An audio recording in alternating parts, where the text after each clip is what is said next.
महाराज जी, क्या स्नान व्रत इन सब से ही क्या हमारे पूरे पाप कट जाते हैं और हम मोक्ष निश्चित हो जाता है? हमें कैसे पता चलेगा हमारा मनुष्य जन्म में अब मोक्ष प्राप्त? ये शुभ कर्म है, मोक्ष अलग चीज है। इनसे नहीं होता कि आप तीर्थ स्नान करे आओ, तीर्थ गान करे आओ तो आपको ये शुभ कर्म है। हम मोक्ष होता है जो शुभ अशुभ दोनों कर्मों को मिटा दे। स्वरूप बोध है, भगवत तत्व का ज्ञान होने पर मोक्ष होता है या भगवत प्रेम होने पर मोक्ष होता है। मोक्ष ऐसे खिलवाड़ थोड़ी।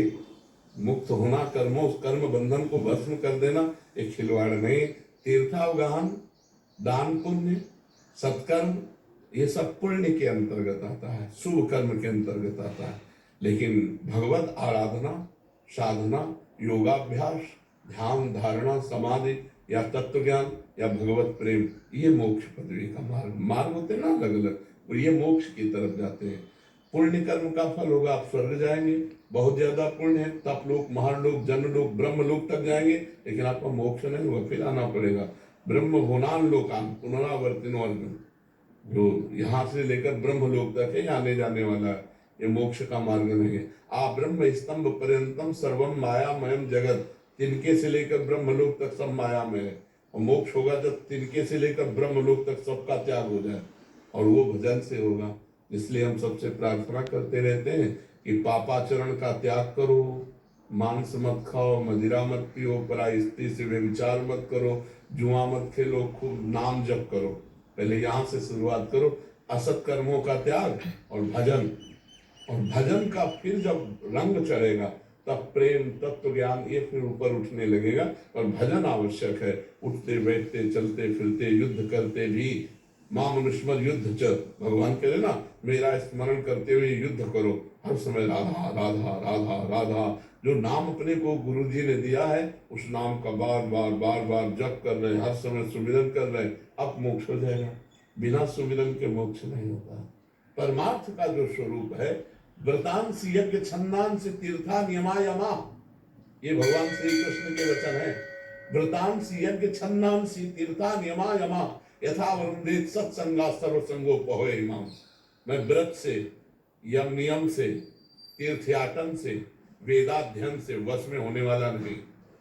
जब साधु संघ के द्वारा मेरा सब संगों का त्याग करा के मेरा निरंतर भजन होता है, तब मैं बस में होने वाला हूं। मिलही न रघुपति बिनु अनुरागा, किए कोटि तप जोग विरागा। भगवान कण कण में वास करते हैं, लेकिन प्रगट कैसे होते हैं? कई समाज गिरजा में रहे हूँ, अवसर पाई बचन एक कहे हूँ, हरि व्यापक सर्वत्र समाना, प्रेमुत प्रगट मोहि मैं जाना। भगवान का प्रेम अश्रु बह रहे हैं, नाम से परम पवित्र अकल्मषा, वो निष्पाप हो चुका है, संकल्प रहित हो चुका है, ब्रह्मभूत हो गया। ब्रह्मभूत प्रसन्नात्मा न सोचति न कांक्षति, समाः सर्वेषु भूतेषु मद भक्ति लभते पराम। तो बिहारी बात, तो कहीं कहीं हमारे शास्त्रों में जीव को लगाने के लिए, ऐसा नहीं कि उसको फल नहीं मिलेगा, उत्तम फल की प्राप्ति होगी, लेकिन इतने से ही उसे मोक्ष मिल जाएगा ऐसा नहीं है। मोक्ष का मार्ग जो है अलग है, लगाया जाता है। जैसे कि भाई आप तीर्थ याचन करो, तुम्हारा मंगल होगा, मंगल शब्द है, तुम्हारा कल्याण हो जाएगा, कल्याण शब्द है। तो कल्याण और मंगल में बहुत अंतर है। और मोक्ष ये सबसे अलग बात है, और प्रेम से लीलाओं में प्रवेश ये और अलग बात है। तो सरकारी सैनिक एक होमगार्ड भी है नहीं, सरकारी सैनिक के आप भी हैं, और एक कमांडो भी है। लेविल ऐसे ही कल्याण और मंगल के एक लेविल है, जो मोक्ष है वो आखिरी लेविल है, वो उसके आगे फिर वहां पूर्णता है। आनंद का समुद्र ही समुद्र, जहां दुख का किंचन मात्र लेस नहीं, आत्यंतिक महासुख।